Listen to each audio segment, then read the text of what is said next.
Hello everybody and welcome to another video, and today I'm going to be looking at a band called Lovebites. I've not heard of them before. They came up in, somebody suggested them in the comments to one of my videos. I can't remember exactly which one or exactly who it was, I'm afraid, because I wrote it down quite a while ago. But anyway, this came up as a suggestion in my comments, so I added it to my list and decided to have a look at it. And obviously I've not heard of Lovebites before, I don't know who they are, so I had to look them up. And apparently there are two different bands called Lovebites. There's a British band, a British rock band, and a Japanese heavy metal band. And given the name of the song that I was given, it turns out it's a Japanese band. Now, it says Lovebites is a Japanese heavy metal band formed in 2016 by former Destro's members Miho and Haruna. Its lineup currently consists of Haruna on drums, Midori and Miyako on guitars, Asami on vocals, and Fami on bass. So Miho doesn't appear to actually be in there anymore. After signing to Victor Entertainment, the group released both their debut EP and their first album in 2017, the Lovebites EP and Awakening from the Abyss. In that order. Before performing their first overseas concert at the end of the year with another EP and album released in 2018, Battle Against Damnation and Clockwork Immortality. So they released quite a lot of material pretty damn quickly, so they must have been working on this for a while. Well, I mean, they formed in 2016, and by 2017 they'd released an album and an EP, and then by the next year they'd released another EP and an album. So, you know, it's a hard-working group. Lovebites quickly garnered international attention and won that year's Metal Hammer Golden Gods Award for Best New Band following the release of Electric Pentagram in 2020 and Glory Glory to the World in 2021. Bassist Miho left the band in August 2021. After a year-long hiatus, Lovebites recruited Fami on bass and released Judgment Day, their fourth album, in February 2023. It is their highest charting record to date, reaching number 5 on both the Oricon and Billboard Japan charts. Now, there is extremely huge, there is a huge amount of information about this band, but I don't want to go too far into it, because otherwise I'll be sitting here talking for the entire day. So, a Japanese metal band. Now, I've mentioned many times, I enjoy all kinds of metal. You know, one of my favourite bands is Diran Grey, metal band from Japan, great band. Ex-Japan as well, fantastic band. And, you know, I listen to a lot of other foreign bands. So, you know, I'm familiar with the style of music that it could possibly be. Because it suggests, or it says here that it's a Japanese heavy metal band. Underneath it suggests they are a power metal band. So that remains to be seen. So, you know, power metal, I like power metal, but I have to be in the mood for it. Power metal can be a bit of a hit and miss thing for me, but we shall see. So, the track I was asked to look at is called Set the World on Fire. Now, it never actually mentions whether or not they sing in Japanese or in English. That was not specified. But when I typed in to find lyrics for Lovebites Set the World on Fire, the first thing that came up was an English set of lyrics. So whether the song is sung in English, I don't know. Whether this is a translation, I have no idea. Whether it's a good or bad translation, fucked if I know. So we'll just jump into it and see what we have, because I literally have no idea what to expect. You know, on one hand it just says heavy metal, on another hand it says power metal. Whether it's sung in Japanese or English, no idea. I have absolutely no clue. But the band does seem to be a predominantly female band, so that should be interesting. Covered a lot of all-female bands recently.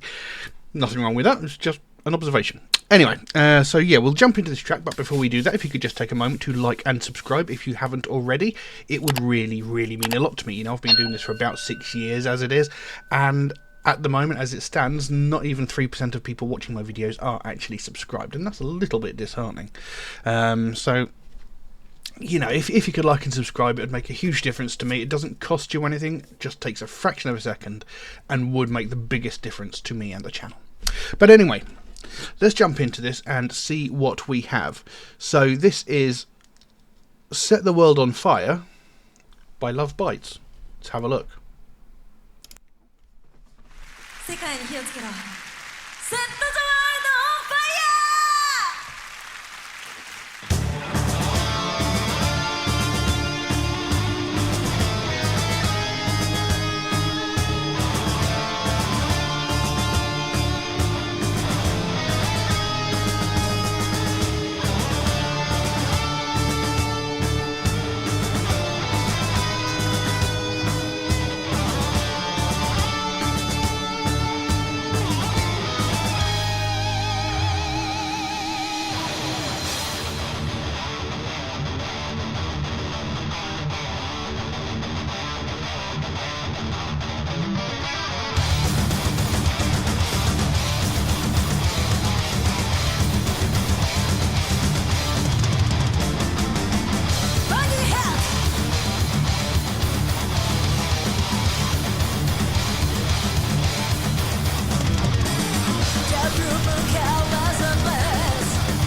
Well,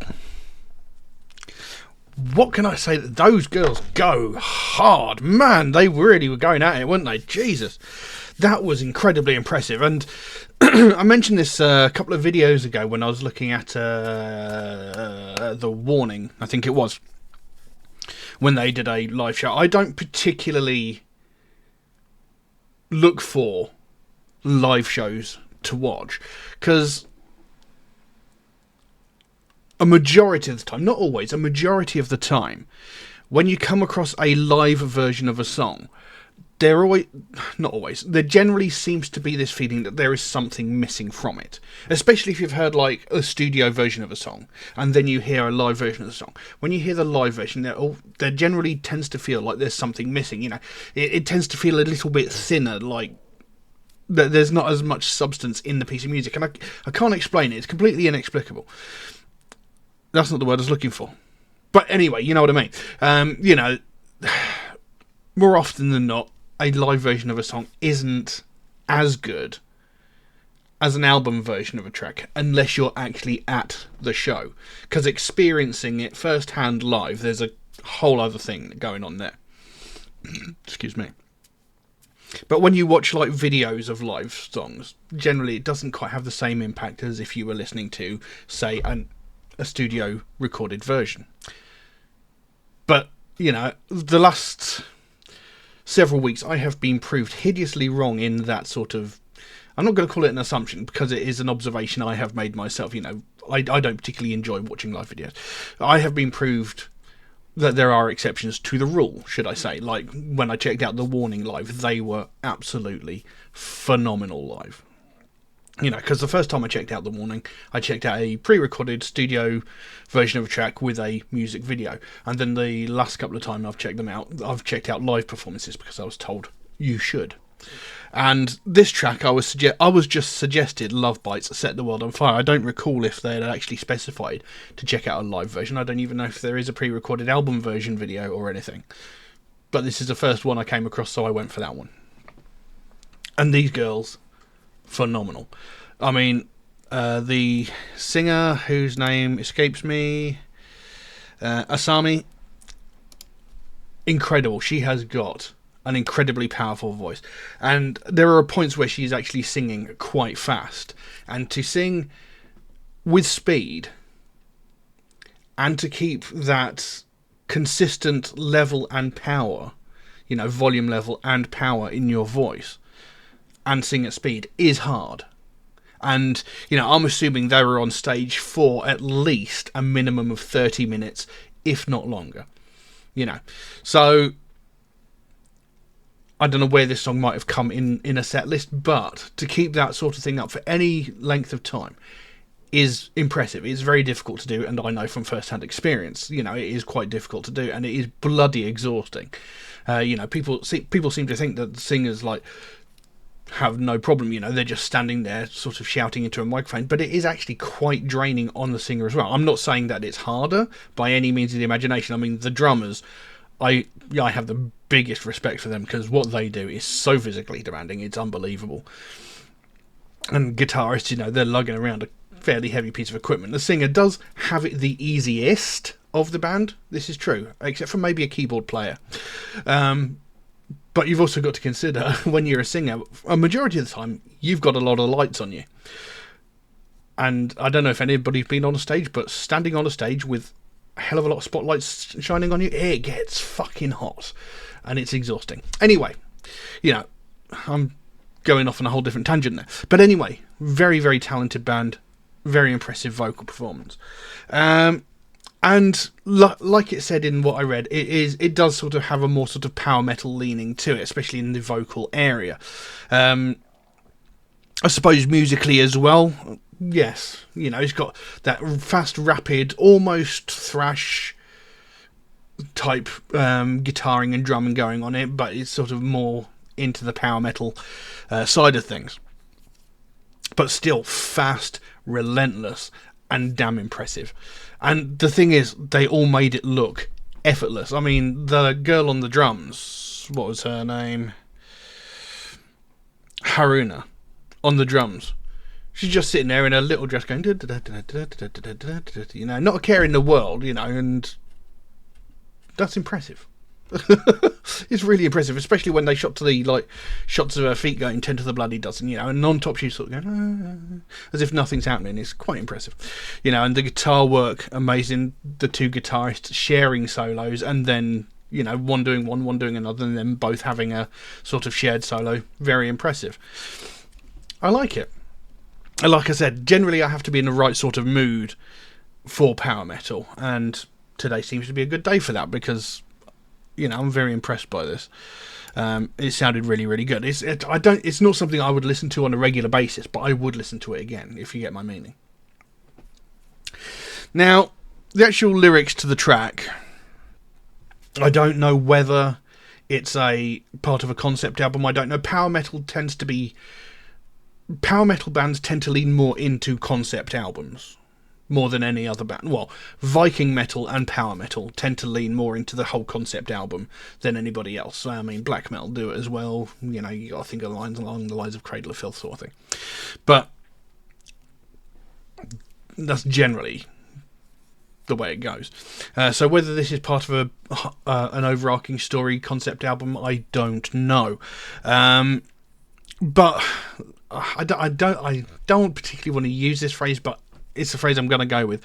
It's pretty typical fare for power metal vocals. You know, for lyrics, should I say, power metal lyrics. It's pretty typical. That's not the word I was looking for. Typical of that sort of writing. And I'm sure there's been a couple of mistranslations in this, but they were singing in English. I can confirm that. So it goes, the blue moon colours the blaze. I'm sure they said the blue moon colours ablaze, but I could be wrong. Stabbing myself with the thunder, the predetermined imitation, an emotionless and fearless smile. No fucking clue what that means.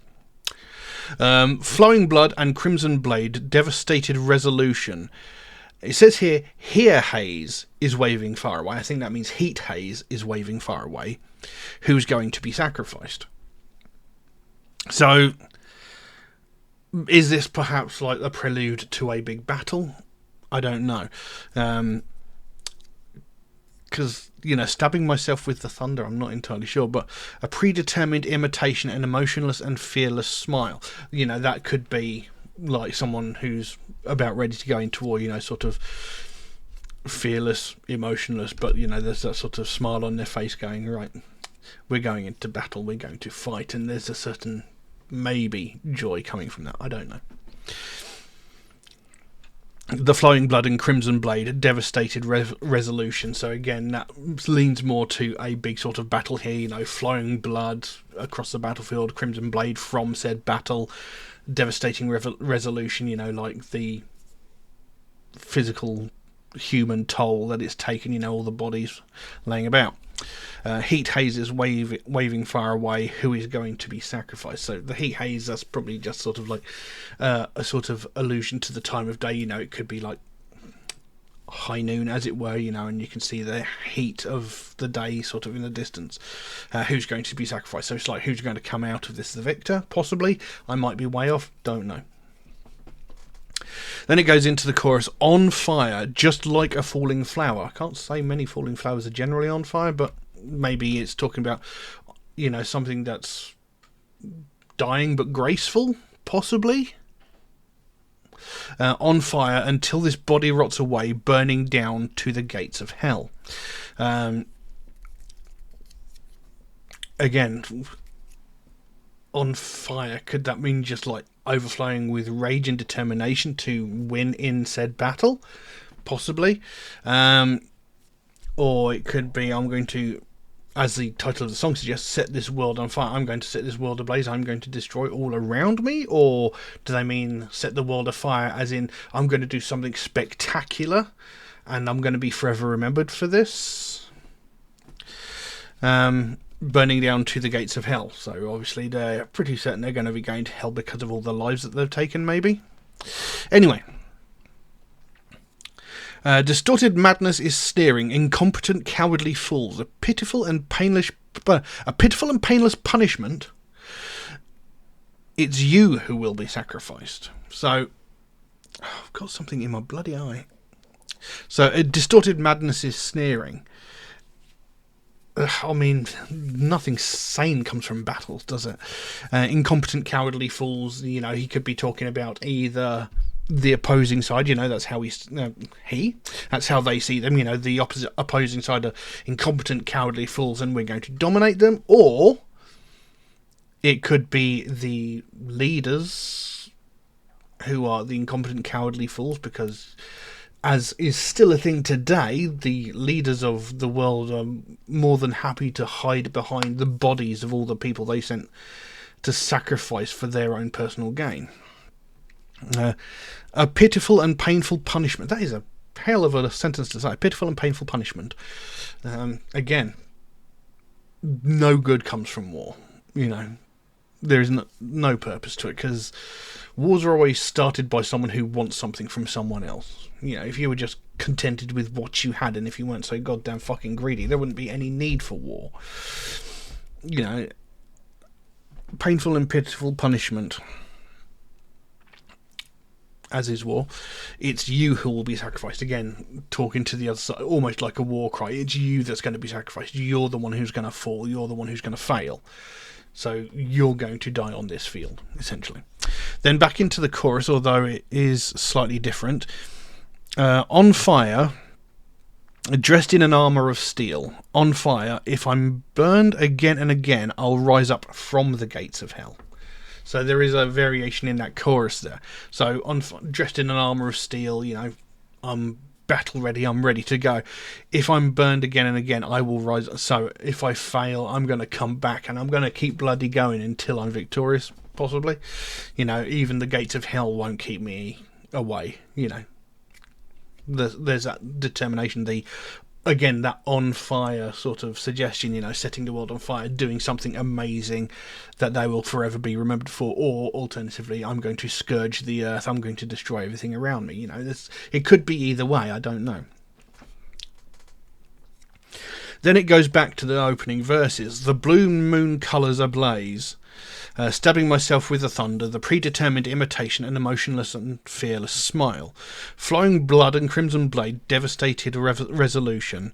Heat hazes waving far away, who is going to be sacrificed? And then on fire, just like a falling flower, on fire, until this body rots away, burning down to the gates of hell. So like I said, it could be talking about an upcoming battle, and it could be someone who's like psyching themselves up for it, saying, I'm going to set the world on fire, people are going to remember this till the end of days, it's going to be talked about forever, in all eternity, that sort of thing. That could be what set the world on fire means here. Set the world on fire, of course, could also be, I'm going to destroy everything and anything that's in my way. So it's 6 of one and half a dozen of the other. I don't know which way to look at it. But like I said, the actual performance itself was impressive. The fact that it was a live performance and it was so clearly defined. There was no dropping quality. There wasn't any point where like maybe the microphone dropped out. There wasn't any time when like the guitar had like a screech, or maybe even the guitar sound dropped out. None of that happened. It was a very crisp, very clear, very well performed performance. So again, I keep being not necessarily proved wrong, but I keep getting given prime examples of live shows on video that are to be admired. Although I do still stand by my statement that I don't enjoy watching live videos as much as I like hearing how the song is intended to be, if that makes sense. Because there are some bands you'll hear the album version of a song and go, oh, that is so good, and then you'll go and see them live and go, what the fuck are you doing? And I've had a couple of instances of that. I've had more than a couple, in fact. So yeah, I still stand by my statement that a majority of the time live performances aren't as good. And like I said, also experiencing the show live yourself, actually being at the show makes a big difference. Because if you're watching a live show on like a DVD or like a video, it's not quite the same. You don't quite have the same feeling as you do when you're actually in the crowd. So there is a big difference. Maybe it's just me, I don't know. But anyway, like I said, very, very impressive. They are an impressive band, and the performance was outstanding. And like I said, it's a good piece of music, and I would listen to it again, but I wouldn't go out of my way to listen to it, because power metal is one of those things that I do like, but I have to be in the right mood for. So yeah, interesting. And like I said, I can't remember who it was that suggested this track for me, but whoever it was, thank you very much for that suggestion. And yeah, I don't know what else I can say on that, so we'll leave that as it is. Now, if you enjoyed this video, please consider giving it a like and a subscribe if you haven't already, because it really, really would help me out. You know, I've been doing this for about 6 years, and as it stands, only 3% of people watching my videos are actually subscribed, and that is a little bit disheartening. You know, because I put a lot of time and effort into this. I thought, you know, I do something different to most other reactors. You know, most reactors look at a song and go, yeah, I like it, no I didn't, and that's about it. I like to actually talk about what the songs are about. You know, I like to talk about the meanings, the stories, the morals, the themes behind a song, and nobody else that I've seen does that.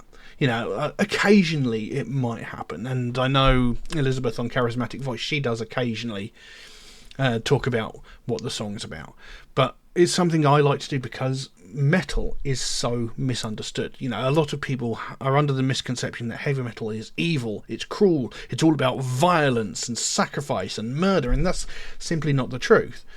You know, and it's one of the reasons why heavy metal is often used as a scapegoat. You know, how many times in the news and in the media has heavy metal been blamed for things? You know, like, this person went on a murder spree, and at his house we found lots and lots of heavy metal albums. You know, and there's even, I can't remember which TV show it was. There was a crime TV show. It was like Criminal Minds or one of those. And almost every other episode, the person committing the crimes or committing the murders or whatever listened to heavy metal, and it got so out of hand I just stopped watching the show, because they were just so set on the cliche of people who listen to heavy metal being cruel and evil and violent, and you know, the whole misrepresentation of metalheads being Satanists, wherein the depiction of Satanists that they put on the screen is absolutely nothing like what Satanists are actually like. You know, so this is why I wanted to talk about the songs. This is why I wanted to talk about the stories and themes in the music, because the vast majority of the songs that I've looked at on this channel, you know, I've looked at 900 maybe more than 900 songs on here, and a majority of them have had some real deep thought-provoking meaning and message behind them, such as talking about depression, homelessness, domestic violence, mental health issues, you know, these sorts of things. You know, they talk about these sort of things like the corruption of the world, the corruption of governments, the pollution of the planet. You know, they talk about these sorts of things, and this is not the sort of thing you see very often in much other mainstream music. I mean, you look at a majority of the pop music that's out at the moment in the charts and stuff like that, I bet you could go through the top 20, top 30 songs, and you wouldn't find any song that had a sort of deep, meaningful, real world theme behind it. You know, you wouldn't find songs talking about depression and stuff like that. You'd find Taylor Swift whinging about her 30,000th boyfriend who's cheated on her or whatever. You'll find some rapper talking about bitches and hoes and making money and whatnot, and driving his bloody lowrider or whatever. You know, and I'm not saying that those genres of music don't have deep and meaningful songs. They do. But for the most part, they're very shallow and very vapid. And the thing is, people view heavy metal as this sort of horrible, violent, aggressive thing, and it's really not. If anything, it's more anger at the fact that these important things are not getting the attention they deserve. So yeah, there's that. So, you know, that's what I like. That's why I do what I do. That's why I like to talk about the songs.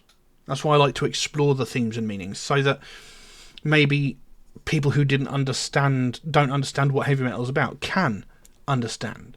Or there might be people out there who view a song a different way. They might have a different idea of what the lyrics mean. And, to start that sort of conversation, that's what I want to do. I want to have discussions about how the music makes people feel, what people take from the music, how, what they think the song is about. This is what I want to be able to do, to start this discussion, to sort of maybe dispel this idea that heavy metal is evil, because it's not. So that's why I do what I do, and it would really help if people liked and subscribed, so that my videos can get suggested to a wider audience, to people who might be interested in that sort of thing. So, if you could like and subscribe, it really, really would help me out. It doesn't cost you anything. It takes a fraction of a second, and it makes the biggest difference to me and the channel. But anyway, that's about all I've got for your... That's about all I've got for you today. Thank you all very, very much for watching, and I'll see you again soon. Bye-bye.